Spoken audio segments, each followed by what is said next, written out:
നമസ്കാരം, ഏവർക്കും post market റിപ്പോർട്ട്സുകളിലേക്ക് സ്വാഗതം. ഇന്ന് ജൂലൈ 8. അങ്ങനെ കുറച്ചേറെ നാളുകൾക്ക് ശേഷം ഇന്ന് ഇന്ത്യൻ മാർക്കറ്റിന് മാത്രമല്ല ഗ്ലോബൽ മാർക്കറ്റിനും അതിശക്തമായ ഒരു ഇടിവാണ് നേരിടേണ്ടതായിട്ട് വരികയും ചെയ്തത്. അപ്രത്യക്ഷമെന്ന് പറയുവാനായിട്ട് സാധിക്കുകയില്ല. കാരണം വെസ്റ്റ് ഏഷ്യയുമായി ബന്ധപ്പെട്ടുള്ള പ്രശ്നങ്ങൾ രൂക്ഷമാകുന്നതിനെ കുറിച്ചുള്ള സൂചനകൾ ഇന്നലെയും ഇന്നുമായിട്ട് നമുക്ക് ലഭിച്ചെങ്കിൽ കൂടിയിട്ടും ഇന്ന് US പ്രസിഡന്റ് ഡൊണാൾഡ് ട്രംപിന്റെ ഭാഗത്ത് നിന്ന് വന്ന ഒരു സ്റ്റേറ്റ്മെന്റ് ആണ് ഇന്ന് ഗ്ലോബൽ മാർക്കറ്റിനെയും അതുപോലെ തന്നെ ഇന്ത്യൻ മാർക്കറ്റിനെയും ശക്തമായ ഒരു ഇടിവിലേക്ക് തള്ളിവിടുകയും ചെയ്തത്. ഇന്ന് മാർക്കറ്റിനെ ശക്തമായ നഷ്ടത്തോടുകൂടി തന്നെ ട്രേഡിംഗ് അവസാനിപ്പിക്കുവാനിടയാക്കിയ കാരണങ്ങൾ എന്തൊക്കെയാണെന്ന് വിശദമായി തന്നെ നമുക്ക് ഈ വീഡിയോയിൽ പരിശോധിക്കാം. ലീഡിംഗ് ആയ എല്ലാ ഇൻഡസ്ട്രീസുകളിലും ഗ്യാപ് ഡൗൺ ഓപ്പണിംഗ് ആയിരുന്നു ഇന്ന് ലഭ്യമായിരുന്നതും. എങ്കിലും പിന്നീട് മാർക്കറ്റിന് റിക്കവർ ആകുവാൻ സാധിച്ചതിന്റെ ഫലമായിട്ട് രാവിലെ 11 മണിയോടുകൂടി നിഫ്റ്റിക്ക് 24,300 എന്ന ഇന്നത്തെ ഡേ ഹൈയിൽ എത്തിച്ചേർന്നുകൊണ്ട് റെസിസ്റ്റൻസും നേരിടേണ്ടതായിട്ട് വന്നു. പിന്നീട് നേരിയ തോതിലാണെങ്കിൽ ഇടിവ് നേരിടേണ്ടതായിട്ട് വന്നെങ്കിലും ഉച്ചയ്ക്ക് 1.50 കൂടിയിട്ടാണ് ശക്തമായ ഒരു ഇടിവ് മാർക്കറ്റിൽ അനുഭവപ്പെട്ടത്. 1.50-ന് 24,200 എന്ന ലെവലിൽ നിലനിന്നിരുന്ന നിഫ്റ്റി 2.15 ആയപ്പോൾ ഏകദേശം 25 മിനിറ്റുകൾ കൊണ്ട് 300-ലേറെ പോയിന്റുകളുടെ ഇടിവാണ് അനുഭവപ്പെട്ടതും. എങ്കിലും 23,800 എന്ന ലെവലിന് തൊട്ടുമുകളിലായിട്ട് സപ്പോർട്ടും എടുക്കുവാനായിട്ട് നിഫ്റ്റിക്ക് ഇന്ന് സാധിച്ചു. മാത്രമല്ല അവസാന അരമണിക്കൂറിൽ നേരിയ തോതിലാണെങ്കിലും മാർക്കറ്റിന് റീബൗണ്ട് ആകുവാൻ സാധിച്ചെങ്കിൽ കൂടിയിട്ടും 516 പോയിന്റുകളുടെ നഷ്ടത്തോടുകൂടി 23,882 എന്ന ലെവലിൽ ട്രേഡിംഗ് അവസാനിപ്പിക്കേണ്ടി വന്നപ്പോൾ അതേസമയം സെൻസെക്സിൽ നിന്നും 1,672 പോയിന്റുകളും ബാങ്ക് നിഫ്റ്റിയിൽ നിന്നും 1,458 പോയിന്റുകളും ചോർന്നുപോയി. 3 ബെഞ്ച് മാർക്ക് ഇൻഡസ്ട്രീസുകൾക്കും 2% ഇടിവും നേരിടേണ്ടതായിട്ട് വന്നു. അതേസമയം ബോർഡർ മാർക്കറ്റ്സുകളും ബെഞ്ച് മാർക്ക് ഇൻഡസ്ട്രീസുകൾ നിന്ന് വിഭിന്നമായിരുന്നില്ല. നിഫ്റ്റി സ്മോൾ ക്യാപ്പിന് 2.24%, നിഫ്റ്റി മിഡ് ക്യാപ്പിന് 1.55% ഇടിവും നേരിടേണ്ടതായിട്ട് വന്നു. NSEയുടെ അഡ്വാൻസ് ഡിക്ലൈൻ റേഷ്യോയിലും ആകെ 473 സ്റ്റോക്കുകൾക്ക് മാത്രമേ ഇന്ന് നേട്ടത്തോടുകൂടിയും അതേസമയം 2,531 സ്റ്റോക്കുകൾക്ക് നഷ്ടത്തോടുകൂടിയും ട്രേഡിംഗ് അവസാനിപ്പിക്കേണ്ടതായിട്ടും വരികയും ചെയ്തു. കൂടാതെ ഇന്ത്യ വിക്സില് ഈ അടുത്ത കാലത്തെ ഏറ്റവും വലിയ ഉയർച്ചയാണ് സിംഗിൾ ഡേയിൽ അനുഭവപ്പെട്ടതും, ഏകദേശം 30%. മാത്രമല്ല ഇന്ത്യ വിക്സ് അതിന്റെ ഒരു മാസത്തെ ഏറ്റവും ഉയർന്ന നിലയിലേക്കായിട്ട് ഇന്ന് എത്തിച്ചേരുകയും ചെയ്തു.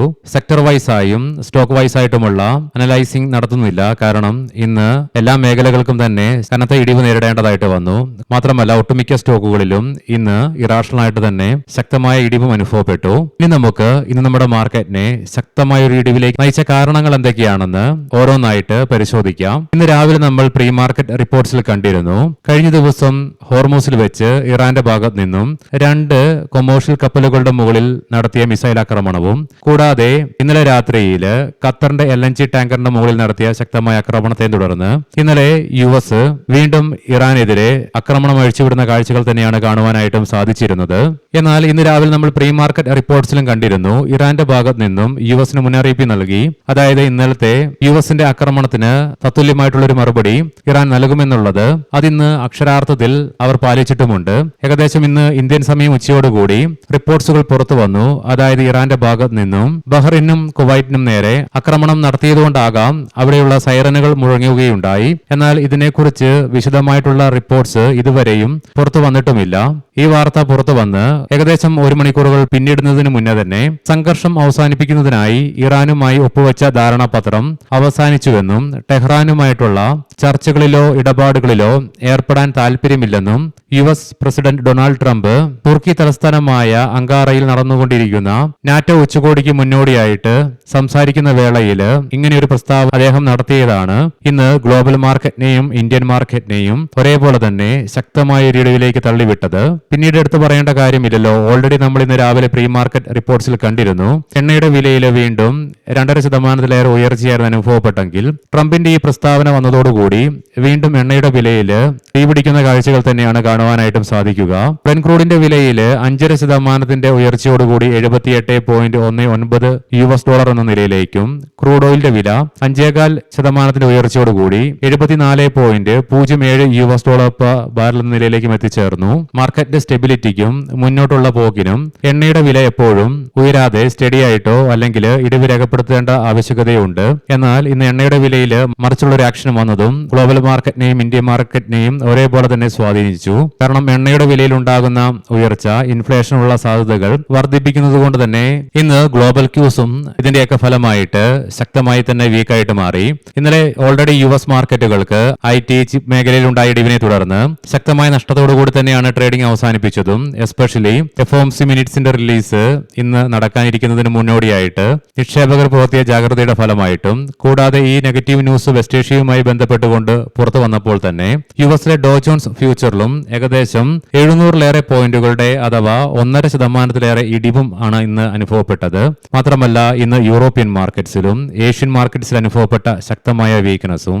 ഇതിനെല്ലാം പുറമെ ആദ്യം നമ്മൾ കണ്ട പോലെ തന്നെ ഒരു മാസത്തിന് ശേഷം വീണ്ടും ഇന്ത്യ വിക്സിന് അതിന്റെ ഏറ്റവും ഉയർന്ന നിലയിലേക്കായിട്ട് എത്തിച്ചേരുക മാത്രമല്ല സിംഗിൾ ഡേയിലെ അടുത്ത കാലത്ത് ഏറ്റവും വലിയ ഉയർച്ചയാണ് അനുഭവപ്പെട്ടതും 30%-ലേറെ. പിന്നീട് നേരിയ ഇടിവ് രേഖപ്പെടുത്തിയെങ്കിലും 26%-ലേറെ ഉയർച്ചയോട് കൂടിയിട്ടാണ് ഇന്ത്യ വിക്സിന് ക്ലോസിംഗും രേഖപ്പെടുത്തുവാനായത്. ഇതിനെല്ലാം പുറമെ ഇന്നലെ ശക്തമായ തിരിച്ചുവരവ് നടത്തിയിരുന്ന ഇന്ത്യൻ രൂപ ഇന്ന് വീണ്ടും US ഡോളറിനെതിരെ ശക്തമായ ഇടിവ് നേരിട്ടു. ക്ലോസിംഗ് ബേസിസിൽ മാത്രം 67 പൈസയുടെ നഷ്ടത്തോടുകൂടി 95.63 എന്ന ലെവലിലായിട്ടാണ് ഇന്ത്യൻ രൂപയ്ക്ക് ട്രേഡിംഗ് അവസാനിപ്പിക്കുവാനായതും. ഇന്ത്യൻ രൂപയുടെ മൂല്യത്തിലുണ്ടാകുന്ന ഇടിവ് ഇന്ത്യൻ ഇക്വിറ്റി മാർക്കറ്റുകളെ ഡയറക്റ്റ് ആയിട്ട് തന്നെ പ്രഷർ ചെയ്യുമെന്നുള്ളതിനാലും ഇന്ത്യൻ മാർക്കറ്റിൽ നിന്നും വിദേശ ധനകാര്യ സ്ഥാപനങ്ങളെ വികർഷിക്കുന്ന ഒരു പ്രധാനപ്പെട്ട ഘടകങ്ങളിൽ ഒന്നാണ് ഇന്ത്യൻ രൂപയുടെ മൂല്യത്തിലുണ്ടാകുന്ന ശോഷണവും. ഈ കാരണങ്ങളൊക്കെ ഇന്ന് ഇന്ത്യൻ മാർക്കറ്റിനെ പ്രതികൂലമായി തന്നെ ബാധിച്ചത് തന്നെയാണ് ഈ അടുത്ത കാലത്തെ ഏറ്റവും വലിയൊരു ഇടിവിലേക്ക് ഇന്ന് മാർക്കറ്റിനെ നയിക്കുകയും ചെയ്തത്. ഇനി നമുക്ക് ഗ്ലോബൽ മാർക്കറ്റുകൾ പരിശോധിക്കാം. യൂറോപ്യൻ മാർക്കറ്റ്സിലേക്ക് വരുമ്പോൾ UK മാർക്കറ്റ് 1.5%-അടുത്തും ഫ്രാൻസ് മാർക്കറ്റ് 2%-ലേറെയും ജർമ്മൻ മാർക്കറ്റ് 2%-അടുത്തും നഷ്ടത്തിലാണ് ഇന്ന് ട്രേഡിംഗ് നടത്തിക്കൊണ്ടിരിക്കുന്നത്. ഏഷ്യൻ മാർക്കറ്റ്സിൽ സിംഗപ്പൂർ, ഹോങ്കോങ്, തായ്വാൻ മാർക്കറ്റുകൾക്ക് ഇന്ന് നേട്ടത്തോടുകൂടി ട്രേഡിംഗ് അവസാനിപ്പിക്കുവാനുമായി ബാക്കി ഇന്ത്യ ഉൾപ്പെടെ എല്ലാ ഏഷ്യൻ മാർക്കറ്റ്സിനും നഷ്ടത്തോടുകൂടി തന്നെ ട്രേഡിംഗ് അവസാനിപ്പിക്കേണ്ടതായിട്ടും വന്നു. ഗോൾഡിന്റെ വിലയിൽ 1.25% അഥവാ $49 ഇടിവാണ് അനുഭവപ്പെടുന്നതും. $4056.37 പെർ ഔൺസ് എന്ന നിലയിലായിട്ടാണ് ഗോൾഡിൽ വ്യാപാരം നടന്നുകൊണ്ടിരിക്കുന്നതും. ഇനി നമുക്ക് ഇന്നത്തെ പ്രധാനപ്പെട്ട സ്റ്റോക്കിംഗ് ന്യൂസുകൾ പരിശോധിക്കാം. മുൻകൂട്ടി ഓർമ്മിപ്പിച്ചുകൊള്ളട്ടെ, ഇത് ഒരു ബൈ ഓർ സെൽ റെക്കമെൻഡേഷൻ അല്ല. RCF ഫോളോ ഓൺ പബ്ലിക് ഓഫറിലൂടെ 1500 കോടി രൂപ സമാഹരിക്കുവാനായിട്ട് കമ്പനി പദ്ധതിയിടുന്നു. നാക് പാക്കേജിംഗ് ഇന്ന് സ്റ്റോക്ക് IPO പ്രൈസിൽ നിന്നും 11% പ്രീമിയത്തിന്റെ നേട്ടത്തോടുകൂടി NSEയിൽ ലിസ്റ്റ് ചെയ്യപ്പെട്ടു. South Indian bank Shri Mahesh പായെ ബാങ്കിന്റെ സിഇഒയും MDയുമായിട്ട് നിയമിക്കുന്നതിന് RBI അംഗീകാരം നൽകി. മാരുതി സുസുക്കി ഇന്ത്യ കസ്റ്റംസിൽ നിന്നും 9 കോടി രൂപയുടെ ഡ്യൂട്ടി ഡിമാൻഡ് നോട്ടീസ് കമ്പനിക്ക് ലഭിച്ചു. ഈ നോട്ടീസിനെ കമ്പനി ചലഞ്ച് ചെയ്യുമെന്നുള്ള അറിയിപ്പും വന്നിട്ടുണ്ട്. ടാറ്റ സ്റ്റീൽ മലിനീകരണ ആരോപണത്തിൽ ടാറ്റ സ്റ്റീലിന് ഡച്ച് പ്രോസിക്യൂട്ടറുടെ ഭാഗത്ത് നിന്നും സമൻസ് ലഭിച്ചു. ഏഷ്യൻ ഹോട്ടൽസ് 2026 ജൂലൈ 7 അതായത് ഇന്നലെ മുതൽ പ്രാബല്യത്തിൽ വരുന്ന തരത്തിൽ ഹോട്ടലിന്റെ ചീഫ് ഫിനാൻഷ്യൽ ഓഫീസർ സ്ഥാനത്തു നിന്നും ശ്രീ സച്ചിൻ ഗോയൽ രാജിവെച്ചു.